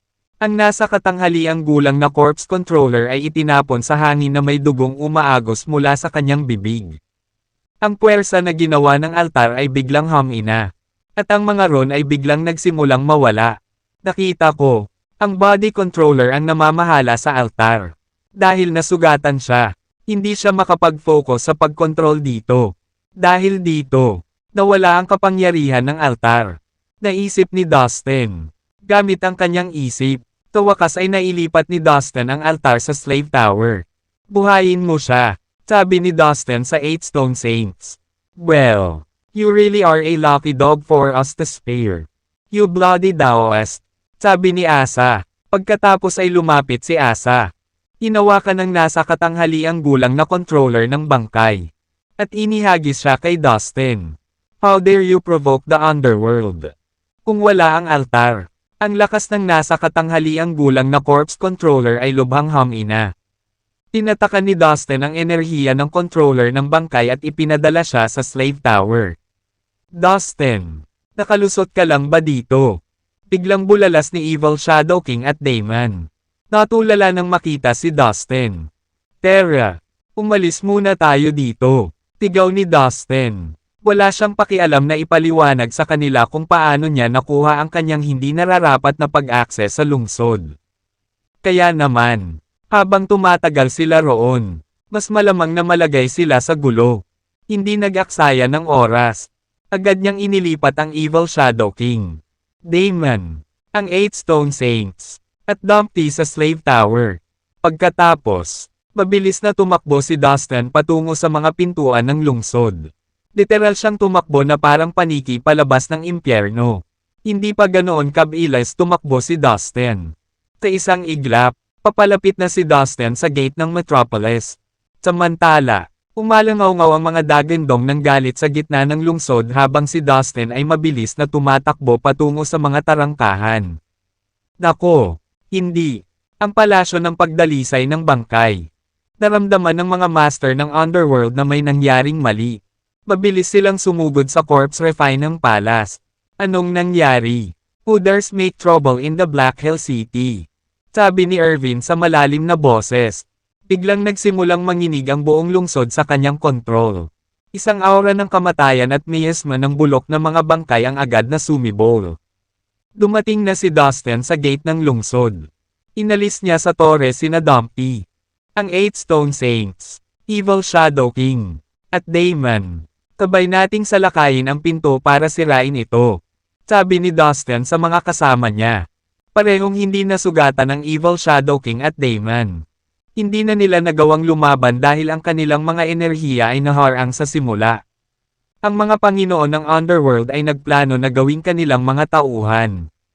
Kaya hindi nila nagawang mahawakan ang mga ito.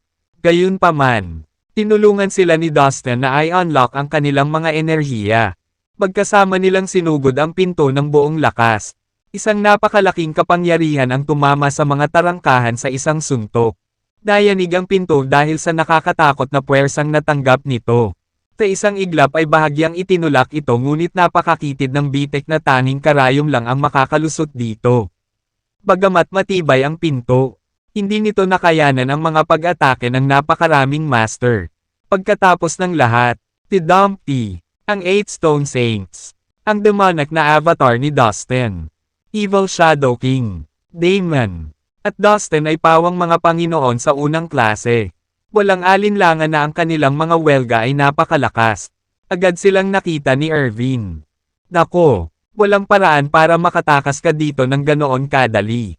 Umuso siya nang makita silang naghampas sa pinto. Sa isang iglap, gumawa siya ng ilang mahiwagang spell sa lungsod. Ang buong Black Hell City ay nanginginig ng mas walang awa. Isang walang katapusang dami ng enerhiya na inilabas mula sa lungsod ang sumugod patungo sa mga tarangkahan ng lungsod. Malinaw na nakatutok ito kay Dustin at sa kanyang mga tauhan. Masyadong matibay ang gate, halos hindi na masira. Sabi ni Asa habang nakatingin sa nanginginig na pinto at umiling. Tumigil ka. Tigaw ni Dustin habang pinagmamasdan ang pinto na nagsimulang magsara. Pagkatapos, nag-concentrate siya saglit, at pinabalik ang lahat ng kasama niya sa Slave Tower. Si Dustin ay hindi kapani-paniwala sa spatial na kapangyarihan. Dahil naabot niya ang antas ng ninuno ng sekta. Ang kanyang spatial na kapangyarihan ay lubos na bumuti. Halos imposible para sa iba pang mga magsasaka na makalusot sa maliit na bitek. Ngunit para kay Dustin, ito ay isang piraso ng cake. Inactivate ni Dustin ang kanyang spatial power at mabilis na umangkas patungo sa crack.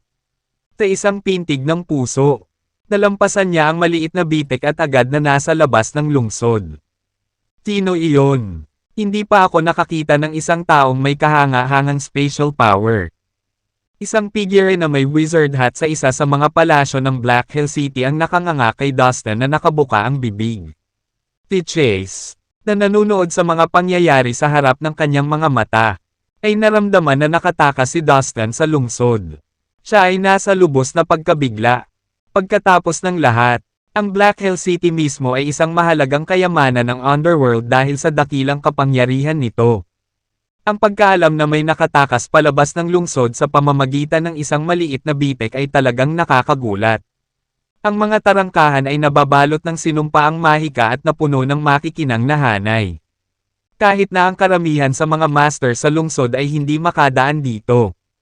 Maging ang maliit na siwang na dulot ng puwersa ng mga master ay napuno ng mahika. Walang sino man ang makakalagpas dito maliban kung siya ay ganap na nakabisado ang spatial na kapangyarihan. Swoosh! Nagdala si Chase ng black and white stick at sinundan si Dustin. We're finally out.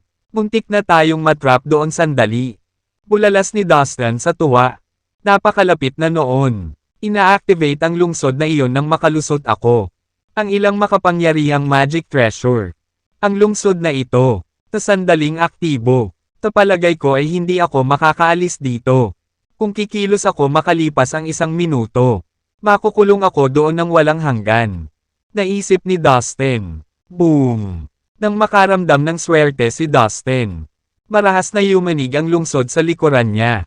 Ang walang katapusang nakamamatay na enerhiya ay sumisikat.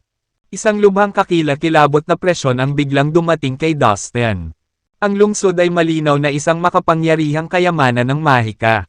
Walang pagkaantala. Mabilis na gumalaw si Dustin at natagpuan ang 8 punong banal. Si Humpty. At ang iba pa. Pagkatapos ay inilipat niya ang mga ito sa Slave Tower bago ginamit ang kanyang kakayahan sa paggalaw ng katawan upang dalhin ang sarili sa isang lugar na malayo. Bush! Ang tarangkahan ng lungsod ay binuksan ng isang figure na may mataas na matulis na sombrero. Sumugod ang figure patungo kay Dustin. Ang figure ay walang iba kundi si Chase. Ang batang lalaki ay naging isang master na may antas ng paglilinang na maihahambing sa isang ninuno ng sekta. Sa katunayan, siya ay isang henyo. Nagulat si Chase nang maramdaman ang aura ni Dustin. Naalala niya ang aura ni Dustin noong huli silang magkita kaya madaling makilala. How dare you break into the territory of our underworld and create trouble? Sa likod ni Chase, maraming itim na figure ang patuloy na sumusugod palabas ng lungsod at kumakas patungo kay Dustin. Mayroon ding isang pulutong ng mga makapangyarihang patay na sundalo na nagmamadaling lumabas sa tarangkahan ng lungsod. Kailangan nating mabawi si Mr. Ma. Galit na umungol si Irvin na tila baluktot ang mukha. Nalaman niya na si Mr. Ma, ang lumikha ng lahat ng mga bangkay na sundalong ito, ay kinuha ng isang tao mula sa corpse refine ng palace. Si G. Ma ay napakatalino pagdating sa pagdadalisay sa mga namatay na sundalo. Noon pa man ay gustong sanayin ni Irvin si Mr. Ma na maging kanang kamay niya. Ngunit sa kasamaang palad, Nahuli siya at nawawala. Si Erwin ang ikatlong prinsipe ng Underworld. Ang mga tao ay nagpapakita sa kanya ng lubos na paggalang sa tuwing siya ay pumupunta sa iba't ibang lugar sa maraming universo. Hindi niya inaasahan na may maglalakas loob na manggulo sa kanya. Ang ilan sa mga Panginoon ay inakay ang mga patay na sundalo palabas ng tarangkahan ng lungsod. Ang mga namatay na sundalo ay napakalaki at humahabol sa iba't ibang direksyon. Samantala, si Dustin ay nasa outer space na daan-daang libong milya ang layo. Hooray! Sa wakas na ilabas na namin ang dalawang sir. Tuwang-tuwa si Dustin na nagtagumpay sa pagliligtas sa dalawang lalaki. Parehong mahalagang tao ang Evil Shadow King at Daemon kay Dustin. Nakahinga ng maluwag si Dustin ngayong matagumpay na nailigtas ang dalawa. How dare you provoke our underworld? Narinig ni Dustin ang pagngisi habang siya ay medyo nagpapahinga. Mula sa malayo, isang mahabang itim at puting patpat ang lumipad patungo sa likuran ni Dustin. Kahit saan na tumawid sa landas ng stick ay nabasag sa mga piraso dahil nagtataglay ito ng kakilakilabot na enerhiya. Chase! Tigaw ni Dustin sa gulat na boses. Matapos makapasok sa antas ng paglilinang ng isang ninuno ng sekta. Hindi natakot si Dustin kay Chase gaya ng dati. Ngunit, maraming mga master ang nakatalaga sa Tombstar Cluster. Ang punong tanggapan ng Underworld sa universo na ito. Kung doon sila inaway ni Dustin, malalagay siya sa matinding gulo. Gayun din, ang lakas ng pakikipaglaban ni Chase ay medyo kakilakilabot. Mas malakas pa siya kaysa sa pinuno ng Heavenly Palace. Tumulong si Dustin at ginamit ang kanyang spatial power para makapasok sa isang piraso ng magulong void. Sa kanyang spatial power, napunta siya sa magulong kawalan na kasing bilis ng kidlat. Ang taong ito ay may malaking spatial na kapangyarihan. Nagulat si Chase. Hindi siya nagdalawang isip na pumasok din sa magulong kawalan. Sa magulong kawalan, si Dustin ay sumusulong ng napakabilis. Nakasunod naman ng malapitan si Chase sa likod niya, gamit ang kanyang espiritual na kahulugan. Naramdaman ni Dustin na nasa likuran niya si Chase. Ano kaya ang lawak ng kapangyarihan ni Chase sa pakikipaglaban? Napaisip si Dustin sa sarili. Makalipas ang isang oras na paghahabol, tumigil si Dustin at tumalikod para hintayin si Chase. Tiwala si Dustin sa kanyang kasalukuyang cultivation base, at kasama niya sina Humpty at Dumpty. Kaya, hindi siya natatakot kay Chase. Nagulat si Chase nang makitang hindi tumatakas si Dustin. Sa halip ay naghihintay sa kanya. Huminto siya sa kanyang paglalakad. Mga 10,000 metro ang layo mula kay Dustin. Sa kabila ng distansya sa pagitan nila, parehong naabutan nina Dustin at Chase ang isa't isa sa loob ng ilang segundo. If my memory serves me right, dapat ikaw si Dustin. Hindi ako makapaniwala na nakapasok ka sa Black Hell City. Pero hindi mo lang nailigtas ang mga kaibigan mo. Inagaw mo rin si Mr. Ma, ang lakas ng loob mo. Hindi mo ba alam ang kapasidad ng Underworld? Sa multiverse, gaano man kalaki o kaliit ang mga universo, ang Underworld ay kumakatawan sa pinakamalaking puwersa. At ikaw ay isang binata lamang mula sa isang atrasadong universo na may mababang antas ng paglilinang. Hindi ka ba natatakot? Tanong ni Chase na nakatitig kay Dustin ng nanlalaking mga mata. Ang prinsipyo ko ay hindi ako mananakit sa mga taong hindi gumawa ng masama sa akin. Kung may nangahas na saktan ako, wala akong isyo na agad na lumaban. Alam ko na ang Underworld ay nagtataglay ng malaking puwersa. E ano ngayon? Ngayong nagalit ka sa akin. Guguluhin kita. Tagot naman ni Dustin na binalik ang tingin kay Chase. Si Dustin ay nagtataka kung si Chase ay ang parehong masamang tao na narinig niya habang siya ay nasa Earth. Medyo matapang ka. Ipakita mo sa akin kung gaano ka kalakas. Napangisi si Chase. Bush. Lumipad muli ang kanyang mahabang itim at puting patpat patungo sa direksyon ni Dustin. Taglay ang makapangyarihang lakas. Ang mahabang patpat ay pumutok sa magulong kawalan. Ang buong kawalan ay tila gumuho. Ikinaway ni Dustin ang kanyang kamay. Nagpakawala ng ilang sinag ng sword light. Ang bawat sinag ng sword light ay naglalaman ng 20,000 layunin ng espada. Ang ganoong antas ng layunin ng espada ay naging dahilan upang hindi kapani-pani walang malakas ang liwanag ng espada. Bang! Ang liwanag ng espada at ang pagbangga ng mahabang stick ay nagdulot ng nakakabinging tunog. Ang mahabang itim at puting patpat ay kumikinang ng maliwanag at nagpakawala ng malaking kapangyarihan na nagawang sirain ang ilang mga sinag ng liwanag ng espada na ipinadala ni Dustin. Ang mahabang stick ay patuloy na lumipad patungo kay Dustin. Iniunat ni Dustin ang kanyang dalawang kamao. Tinawag ang pot ng chaos at ang omnipotent pot. Boom! Ang magulong kawalan ay gumuho at walang katapusang spatial turbulence na walang tigil na bomb. Napaatras si Dustin. Naramdaman niya ang mabilis na pag-akyat ng kanyang dugo sa kanyang katawan. Talagang nakakatakot ang lakas ni Chase. Napabalikwas man si Dustin. Hindi siya nagpakita ng anumang senyales na nasaktan siya. Wow! Mabilis ka talagang umunlad, anak. Kahit na ang mga pangunahing disipulo ng ilang malalaking puwersa ay hindi makakalaban sa iyo. Puri ni Chase kay Dustin. Boom! Sumugod si Chase kay Dustin na may walang hanggan na nakamamatay na enerhiya at corpse misma. Desidido siyang tapusin si Dustin on the spot. Magandang timing. Umungol si Dustin. Sa pagkakaroon ng lakas ng isang ninuno ng sekta. Si Dustin ay hindi nagpakita ng intensyon na umatras. Nagmadali siyang lumaban ng may tapang at kalooban.